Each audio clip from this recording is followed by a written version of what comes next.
Hello students, आज Gauss law से related कुछ क्वेश्चंस देखते हैं। कैसे अटेम्प्ट करना है पेपर में, किस तरीके से करना है, कैसे उनके स्टेप मार्किंग्स होती है, कैसे 1 मार्कर को लिखना है, कैसे 2 मार्कर लिखना है, कैसे आपने 3 मार्कर लिखना है कि आपको पूरे नंबर मिले। सबसे पहले गॉस लॉ से पहले आपको इलेक्ट्रिक फ्लक्स के बारे में पता होना चाहिए। Electric flux is a dot product of electric field and area vector. Electric field and area vector का dot product if it is a 2-dimensional space। अगर 3-dimensional space है, 2-dimensional plane में एरिया वेक्टर, और अगर 3-dimensional है तो integral of E dot d S, integral of E dot d S close integral है।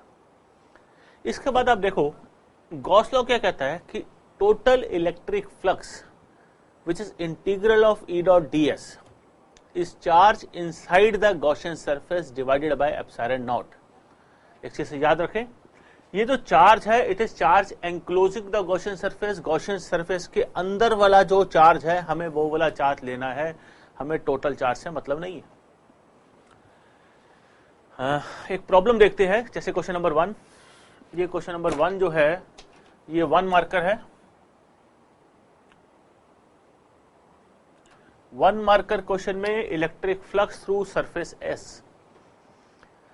अब अकॉर्डिंग टू गॉस लॉ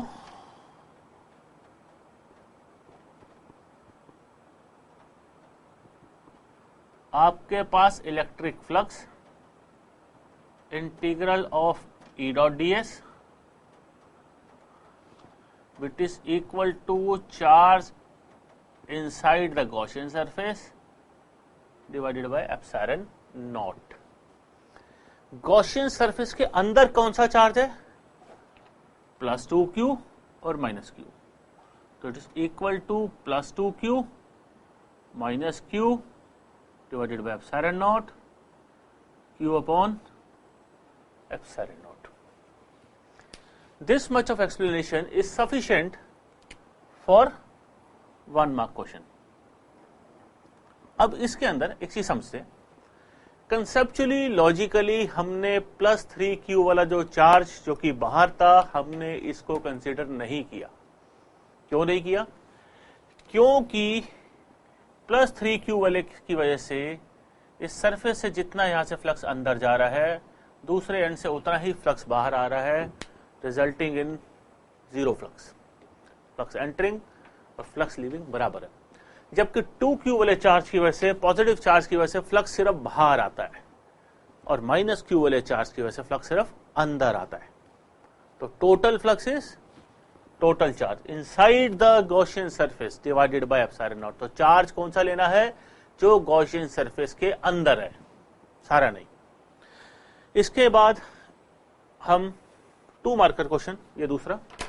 इस क्वेश्चन में आपको प्लेट, एक प्लेट है, स्क्वायर प्लेट है, साइड जिसकी 10 सेंटीमीटर है, इसके सेंटर से 5 सेंटीमीटर ऊपर की तरफ एक चार्ज क्यू पड़ा है। इस चार्ज क्यू की वजह से इस प्लेट के थ्रू आपको फ्लक्स बताना है। कैसे करेंगे? यहां पर जो सरफेस है, स्क्वायर प्लेट है, ये कोई सिमेट्री फॉलो नहीं कर रही, हमें करवानी है। अभी नहीं कर रही, हमें करवानी है, क्योंकि इतना तो मुझे पता है कि गॉस लॉ के हिसाब से जो टोटल फ्लक्स है वो q बाय एप्सिलॉन नॉट है। उस q बाय एप्सिलॉन नॉट का कितना प्रपोर्शन, 1/2, 1/4, 1/6, 1/8, 1/20, कितना पोर्शन, कितना फ्रैक्शन इस स्क्वायर प्लेट में से पास होगा, ये आपको देखना है। कैसे? सिमेट्री से। तो सिमेट्री बनाएं, एक क्यूब कंप्लीट कर देते हैं और इस क्यूब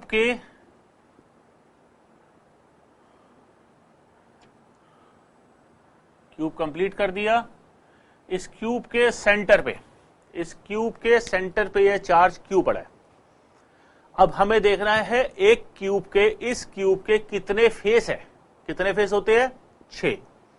क्योंकि ये चार्ज सेंटर पे पड़ा है तो एक फेस के थ्रू जो फ्लक्स होगा वो टोटल फ्लक्स जो चार्ज एमिट करेगा उसका 1/6 होगा। So we will write flux through each face is 1/6 of total flux, 1/6 Q by epsilon naught.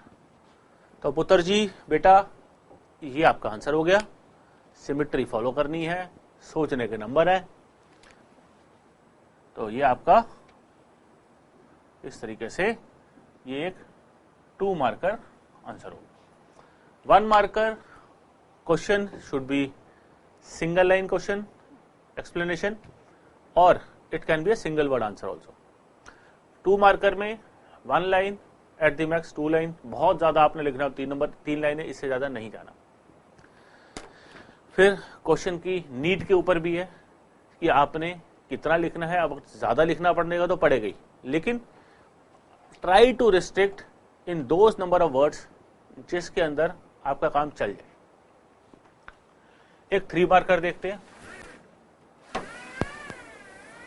This is a 3 marker question. बहुत बहुत बहुत इंपॉर्टेंट क्वेश्चन है आपके बोर्ड के पॉइंट ऑफ व्यू से। कई बार आ चुका है, मल्टीपल नंबर ऑफ टाइम्स, हर 2 साल 3 साल 4 साल के बाद एक बार आ जाता है ये क्वेश्चन इस टाइप का। ये क्यूब है, क्यूब की लेफ्ट वाला फेस ओरिजिन से एक्स एक्सिस के ऊपर 0.1 मीटर पे पड़ा है, राइट वाला फेस 0.2 मीटर पे पड़ा है। Electric field is A into x where A is 500। सो आपके पास जो इलेक्ट्रिक फील्ड है वो 500 एक्स है, यानी कि electric field is along x axis. There is no such component of electric field along y and z axis, it is given to you in the question. तो क्या करें अब, क्योंकि electric field only x direction में है तो हमें सबसे पहले 2 चीजें बतानी है। Flux through the cube, flux through the fuse, ये 2 मार्कर, और चार्ज इनसाइड द क्यूब, ये इसका 1 मार्क वाला पार्ट है। टोटल ये क्वेश्चन 3 नंबर में आता है। एक्स एक्सिस की तरफ इलेक्ट्रिक फील्ड है, तो इलेक्ट्रिक फील्ड क्योंकि एक्स डायरेक्शन में है, यहां पर इलेक्ट्रिक फील्ड इधर लेट अस से E1, यहां पर electric field E2। Electric field का मैग्नीट्यूड लेफ्ट वाले फेस और राइट वाले फेस पे बिल्कुल सेम है, और ये सेम इलेक्ट्रिक फील्ड E1 और E2 अलग है। क्यों? क्योंकि इलेक्ट्रिक फील्ड एक्स का फंक्शन है, इलेक्ट्रिक फील्ड एक्स के फंक्शन के हिसाब से बदल रहा है। लेफ्ट फेस पे मेरा एक्स कोऑर्डिनेट, यहां पर मेरा एक्स कोऑर्डिनेट इज 0.1, तो E1 is 500 into 0.1, it is 50 Newton per coulomb, whereas E2 is 500 into 0.2, 100 Newton per coulomb।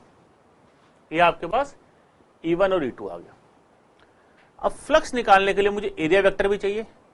Area vector के बारे में एक बात जान लो आप कि एरिया वेक्टर हमेशा डब्बे से बाहर की तरफ आएगा, बॉक्स से बाहर की तरफ आएगा, सरफेस से बाहर की तरफ आएगा।